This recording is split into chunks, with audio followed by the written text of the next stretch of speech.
Sir, मैं आपसे एक स्टोरी शेयर करना चाहता हूँ।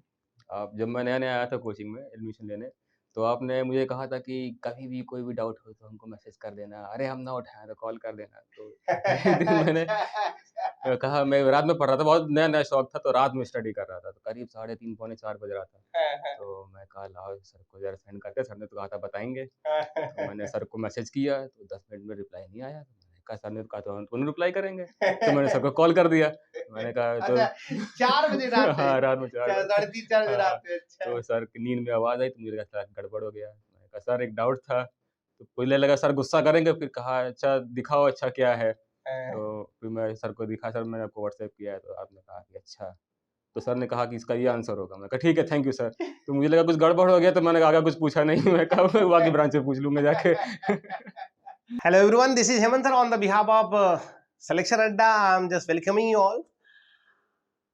बहुत सारे सफल लोगों से आपकी मुलाकात हो गई है। सफलता की कहानियां आपने बहुत लोगों की देख ली और लगभग बहुत सारे सीरीज भी आपने देख लिया कितने सिलेक्टेड स्टूडेंट्स का। लेकिन आज का इंटरव्यू है बेहद खास। आज का इंटरव्यू होगा सबसे अलग, जो आज तक सिलेक्शन अड्डा के यूट्यूब चैनल पे ऐसा आपने इंटरव्यू नहीं देखा होगा। आज आप मुलाकात करेंगे फेलियर किंग से, जिन्होंने एक नहीं, दो नहीं, तीन नहीं, चार नहीं, पांच नहीं, 10 नहीं, 15 नहीं, 20 नहीं फेलियर देखे हैं, बल्कि कितने फेलियर देखे हैं और फेलियर के बाद सफलता का स्वाद चखा है। आज ऐसे ही इंसान से आप लोगों की मुलाकात करवाने वाले हैं, जिनको सिलेक्शन अड्डा और ने टैग दिया है फेलियर किंग। और ये आज उन लोगों के लिए एक बहुत बड़ा मोटिवेशन होगा और इंस्पिरेशन होगा, जिन्होंने हार मान लिया है अपनी असफलताओं को देख के और पीछे हट गए हैं उस एरिना से जिस एरिना में वो युद्ध कर रहे थे।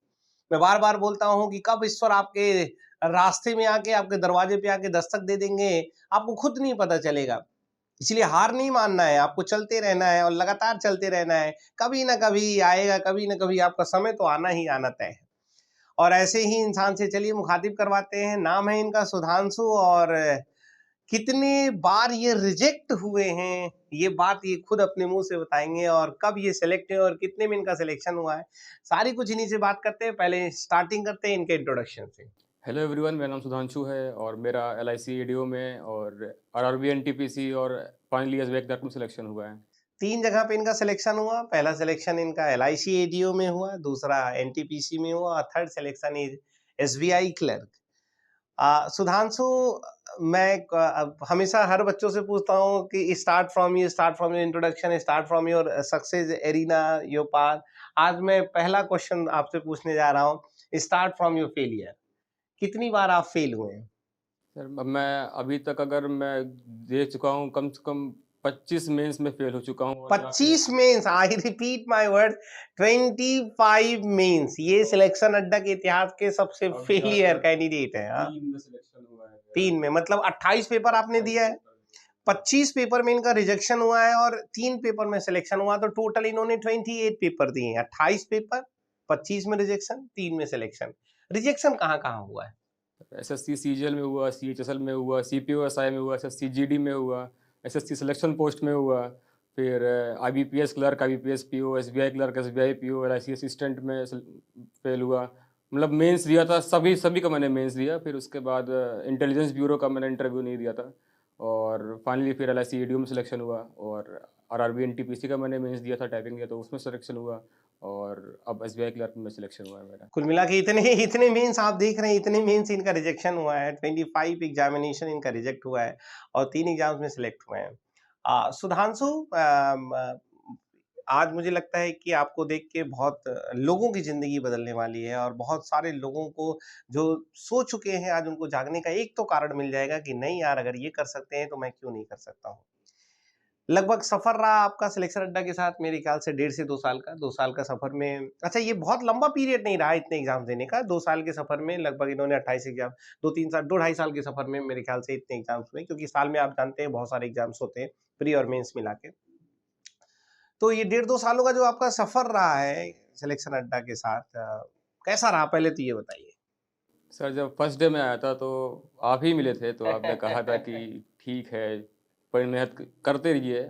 और जब ये हुआ कि बताइए जहाँ पे आपको डाउट हो हमको जब भी मिले आप बताइए हमको, तो वहीं से मैंने पकड़ लिया था कि कहीं भी मेरे को डाउट होगा या जो पढ़ने में जो भी दिक्कत होगी या कभी भी डीमोटिवेट होने लगेंगे तो फिर हेमंत सर को याद करेंगे, सर बताइए क्या किया जाए। और सर ने जो बहुत ही अच्छे तरीके से उन्होंने कहा कि जो है कुछ भी हो, पढ़ते रहना है और पढ़ते ही रहना, और कुछ हमारे पास है भी नहीं, उसके लिए हमको जॉब ही चाहिए और एट कॉस्ट जॉब चाहिए थी, और फाइनली मुझे मिला फिर। सुधांशु, क्या रीजन रहा इतने फेलियर होने का? इतना लंबा समय क्यों लग गया? एक्चुअली मैं किया कुछ एक बैच स्टार्ट किया, फिर मैं घर पे बैठ गया। जो सारे के सारे लगभग बच्चे करते हैं, उनको लगता है सिलेबस कंप्लीट हो गया, बस I have finish my batches, तो I will just go and stuck to the home. तो ये थोड़ा सा गलती करते हैं। हाँ। कंसिस्टेंट नहीं रह पाया, मतलब जैसे जो डाउट्स थे फिर वो कोचिंग आना बंद हो गया, तो फिर जो डाउट्स थे वो क्लियर भी नहीं होते रहे, फिर एग्ज़ाम देते रहे तो वहाँ भी फिर दिक्कत होने लगी। फिर फाइनली मैं यहाँ पे आया, फिर मैं, और पहले तो मैं एसएससी में लगा रहा काफ़ी दिन और एसएससी का देता रहा। फिर फाइनली जब सर ने कहा कि जब एसएससी की प्रिपरेशन हो ही गई है तो उसका एग्ज़ाम देते रहिए, बैंक की ट्राई कीजिए। और फाइनली बैंक में मैंने जब पहली बार एग्ज़ाम दिया था तो मैंने एसबीआई पीओ का ही मेंस दिया था सबसे पहले, जो सबका ड्रीम रहता है वो मैंने, और वो भी मैंने बैच नहीं किया हुआ था, मैं आया था ज्वाइन करने के लिए, तो उस टाइम प्रैक्टिस बैच स्टार्ट हुआ था।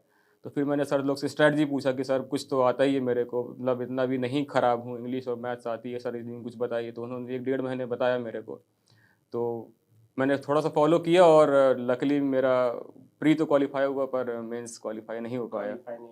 लगातार अभी कितने टाइम से आप कंसिस्टेंट हैं सिलेक्शन अड्डा में?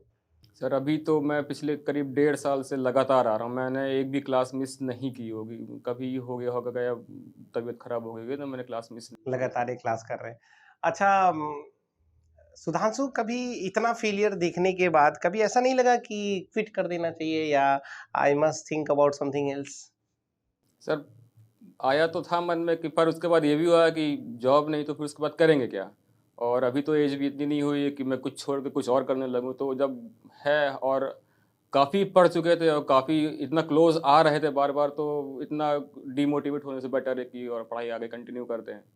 तो अब जाके अब लग रहा है कि वो अच्छा हुआ मैंने वहाँ पे पढ़ाई छोड़ी नहीं अपनी, जो, और शायद डिसीजन सही था। आ, पापा का क्या रोल है? क्योंकि जब भी मैं मुलाकात उनसे करता था, जब भी समय मिलता था बैठने का, तो तुम्हारा कहना था कि पापा सर बहुत प्रेशर डालते हैं, बहुत प्रेशर डाले। मेरे ख्याल से सारे सारे स्टूडेंट्स के पापा लोग प्रेशर डालते हैं, कि बिल्कुल डालना भी चाहिए सर। उनका प्रेशर डालना मतलब वो आप पे भार डाल रहे हैं। जीवन में जितना भार आपको मिलेगा उतनी जल्दी आप सफल होंगे। तो ऐसी कंडीशन में कुछ लोग डिमोटिवेट हो जाते हैं। तो हम लोग को, मुझे लगता है कि ये एक पॉजिटिव एस्पेक्ट था एक लाइफ में, कि अगर कोई भी हमारे सर पे हाथ रखा हुआ वो इंसान बार-बार हमें सपोर्ट भी कर रहा है और हमें आगे जाने के लिए हमेशा पीछे से इंस्पायर भी कर रहा है, तो ये बहुत ही शानदार बात होनी चाहिए किसी भी स्टूडेंट के लिए। तो इसको नेगेटिव एस्पेक्ट में नहीं लेना चाहिए। तो पापा के बारे में क्या कहेंगे? सर पापा, खैर फादर हैं, पेरेंट्स हैं, तो वो थोड़ा डिसअपॉइंट तो होती थे रिजल्ट से कि प्री निकल जा रहा है, मेंस भी निकल जा रहा था। एसएससी में तो कई बार ऐसा हुआ कि टीयर 3 में नहीं हुआ, और टीयर 3 में हो गया तो फाइनल सिलेक्शन नहीं हुआ। एक बार तो मेरा 0.1 से रह गया, एक बार 0.03 मार्क्स से रह गया। तो वो इतने हताश हो गए थे कि वो कुछ बोलते नहीं।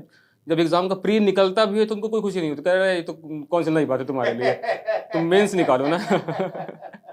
तो और फाइनली जब बताया मैंने पापा को, कल पापा सिलेक्शन हो गया, तो पापा ने कोई इतना कुछ खास रिएक्शन नहीं दिया, मतलब थोड़ा कोल्ड टाइप रिएक्शन का, हाँ चलो ठीक है, हो गया, ठीक है, चलो अच्छा बात करते हैं।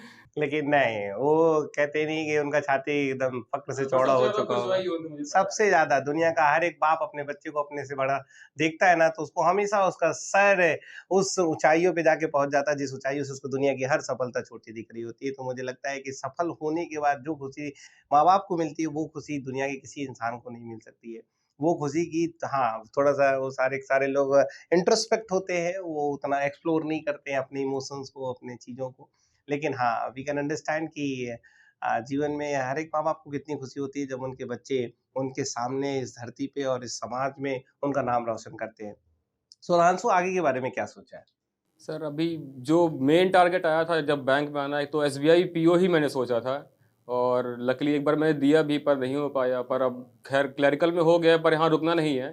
मेन जो टारगेट है वो एसबीआई पीओ ही है, जब तक वो नहीं बनेंगे। अच्छा, सीजीएल के बारे में क्या कहेंगे?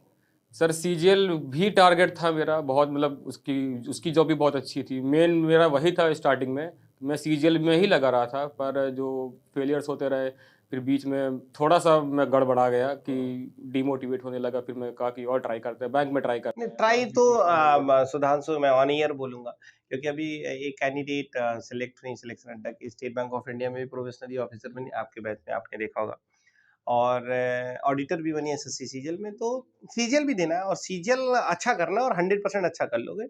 और मुझे लगता है कि अभी तो एक कॉर्पोरेट जॉब आ गई है, सरकारी नौकरी आ गई, अब एक वर्दी भी आ जाए, कंधे पे 3 सितारे भी आ जाएँ, तो उसकी एक चाहत ही अलग होती है। और मुझे लगता है जो पापा का स्टेटमेंट है, नहीं कहा अरे ठीक है, जिस दिन वो वर्दी में उन 3 सितारों पे देखेंगे तो मुझे लगता है उस दिन रोक नहीं पाएँगे अपने आप को तुमको गले लगाने से, और उस दिन बोलेंगे, हाँ, आज मैं कहता हूँ कि तुमने फक्र से चौड़ा कर दिया हमारे सर को। तो ज़रूर वर्दी का भी अब एक एक रौब अलग होता है, वर्दी भी मिल जाए तो बहुत अच्छी बात है। तो सुधांशु, आगे के बारे में ईश्वर करे कि तुम्हारा और अच्छा हो। क्या क्या बच्चों को मैसेज डिलीवर करोगे कि जो फेलियर तुमने देखे हैं, जितना फेलियर आपको देखने को मिला, जितना फेलियर से स्टक किए हो, क्या उन सारे लोगों को एडवाइस करोगे कि वो कम समय में जल्दी आउटपुट देके जल्दी से सेलेक्ट होके निकल जाए? पहली बात तो अगर जब पढ़ाई कर रहे हैं तो कंसिस्टेंटली आप पढ़ाई करते रहिए, रुकना नहीं, बीच में ब्रेक नहीं कीजिए, और अपना एक फिक्स टारगेट बना लीजिए कि हमको इतना पढ़ना है, इतना चीज़ें कवर करनी है एक दिन में। और जब चीज़ें कवर होती हैं, जब हमारा टारगेट जब अचीव होता है तो अंदर सेटिस्फैक्शन आता है कि हाँ, हमने पढ़ाई किया है। और तो छोटे-छोटे टारगेट सेट कीजिए, बहुत बड़े ना लीजिए। जो बोलते हैं 10 घंटे पढ़िए, 12 घंटे पढ़िए, आप पढ़िए 8-10 घंटे पढ़िए, पर टारगेट फिक्स रखिए अपना कि हमको इतना कंप्लीट करना है इस गिवन टाइम में। तो धीरे-धीरे चीज़ें जब कंप्लीट करने लगेंगे तो अपने आप और चीज़ें आने लगेंगी। और डेली और मॉक देने का ट्राई कीजिए कि डेली आप मॉक दीजिए, और जो भी डाउट्स रह जाए, तो वो आके आप टीचर से कंसल्ट कीजिए। अच्छा, बहुत सारे मैं देखता हूँ सुधांशु कि बहुत सारे बच्चे थोड़ा-सा बड़े शाई नेचर के होते हैं, जैसे 2 सेकंड के लिए टीचर्स के पास आते हैं, उस समय हो सकता है टीचर्स व्यस्त हैं और उस समय उनकी क्वेरी नहीं सॉर्ट आउट हो पाती। क्या तुम्हारे साथ भी ऐसा होता है कि 2 मिनट के लिए क्वेरी सॉर्ट आउट नहीं हो पाई, तो 2 मिनट के बाद दोबारा नहीं आना है? नहीं, मैं तो रेगुलर आता था, आप लोग भी देखे होंगे। मैं तो पीछे ही पड़ जाता हूँ हाथ धो के। ये लास्ट कैंडिडेट होते हैं, जब ब्रांच बंद होती है तो लास्ट कैंडिडेट होते हैं जो क्वेश्चन पूछ के जाते हैं घर कि सर ये हमारा क्वेश्चन सॉल्व करिए, फिर हम सारे लोग साथी से यहाँ से ब्रांच से निकलेंगे। तो इस तरीके के कैंडिडेट्स हैं, तो मैं सारे स्टूडेंट्स को बोलूंगा, sir wherever you just getting stuck and wherever you just getting any kind of problem, psychological problem, whether educational problem, just convey the message to those distinguished personality. They will definitely help you and they will definitely short you. If you'll just keep your problem with you, I'm telling you honestly that that will totally spoil you and you cannot just go ahead. वो कहते नहीं कि इंसान की छोटी सोच और पाँव में पड़ी हुई मोच इंसान को लाइफ में आगे नहीं बढ़ने देती। तो आप उस प्रॉब्लम के रखिए नहीं, आप लाइफ में किसी भी जगह पे हो, किसी भी ऑर्गेनाइजेशन से जुड़े हों, किसी भी कोचिंग में पढ़ रहे हो आप, अपनी परेशानी को आप टीचर्स तक ज़रूर लेकर जाएँ। अगर आपको प्रॉब्लम है, आप जब तक लेकर नहीं जाएँगे वो सॉर्ट आउट नहीं हो सकती। हो सकता है उस दिन आपकी प्रॉब्लम सॉर्ट आउट ना हो, तो ये मतलब नहीं है कि आप दोबारा नहीं ले जाएँगे। आप दोबारा, तिबारा जितनी बार आप जा सकते हैं, आप जाइए ताकि अपनी प्रॉब्लम को सॉर्ट आउट करा पाएँ। अपने तक मत रखिए उसको। तो सारे लोगों को क्या मैसेज आप डिलीवर करेंगे सुधांशु? आज का तो मतलब इंटरव्यू मेरे लिए भी बड़ा ही इम्पोर्टेंट है। कारण क्या है कि मैं अभी तक सफल लोगों का बहुत ज़्यादा लिया हूँ इंटरव्यू। आज मैं फेलियर से स्टार्ट किया हूँ, तो फेलियर बड़ा ही यूनिक सा वर्ड था। तो सारे बच्चों को लास्ट में जाते-जाते एक छोटा-सा मैसेज डिलीवर करिए कि आप भी आइए, आप भी अच्छा करिए 100%। हाँ, तो फेलियर से तो घबराना नहीं है, और कोई जॉब ही लेना, अगर स्टार्ट किया है तो फिर जॉब लेके ही छोड़ना है, और डिमोटिवेट नहीं होना है। रिजल्ट अच्छा है तो और अच्छा है, और अगर नेगेटिव रिजल्ट है तो भी डिमोटिवेट नहीं होना है। काफ़ी एग्जाम्स होते रहते हैं, और आपकी तैयारी अगर अच्छी है तो आपका डेफिनेटली सिलेक्शन होगा। आज नहीं होगा तो कल होगा, पर डेफिनेटली होगा। Very nice, very nice. ये बात बिल्कुल सही है कि आज नहीं तो कल सही आएगा अपना दौर कभी। आज नहीं सेलेक्ट हुए, कल तो ज़रूर सेलेक्ट होंगे। आपको बिल्कुल हिम्मत नहीं हारना है, हिम्मत नहीं हारना है सर, चलते जाना है। आप रुकेंगे तो थक जाएँगे, आपको चलते जाना है। एकदम आपको रुकना है ही नहीं। आप बस जीवन में आगे बढ़ते रहिए, ईश्वर करे आपके साथ आपके सारे सपने साकार हों, आपके लाइफ में वो भी पड़ाव है जिस पड़ाव की आप अपेक्षा कर रहे हैं। तो इन्हीं सारी शुभकामनाओं के साथ आज का सेशन यहीं तक रखते हैं। बहुत ढेर सारी शुभकामनाएँ आप सारे लोगों को। Thank you very much. Sir, मैं आपसे एक स्टोरी शेयर करना चाहता हूँ।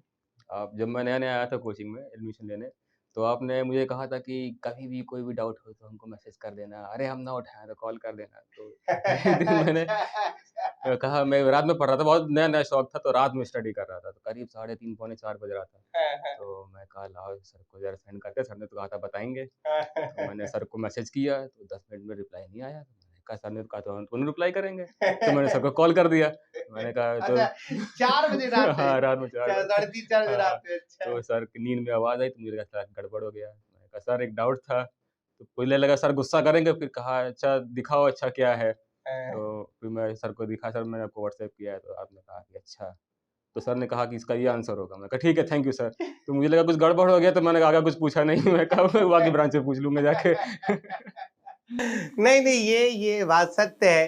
और हम टीचर्स हर स्टूडेंट्स को बोलते हैं, चाहे हम हो, शुभम सर हो, सौरभ सर हो, जितने भी सर आपको पढ़ा रहे हैं, सारे सर का कहना है कि 24/7 वी आर अवेलेबल।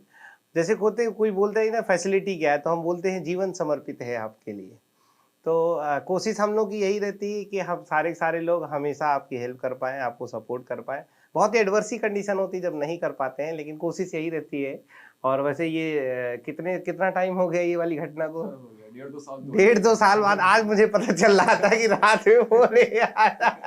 अरे मैं क्लास में जाके पूछता भी हूँ कभी-कभी कि भाई तुम लोग 3 बजे छोड़ दिया करो, 4 बजे सुबह तो छोड़ दिया करो तुम लोग। एक 2-4 घंटा ही सोने को 6 घंटा मिलता है, तो किसी तरीके से चलिए बस नाइस नाइस यार। हाँ।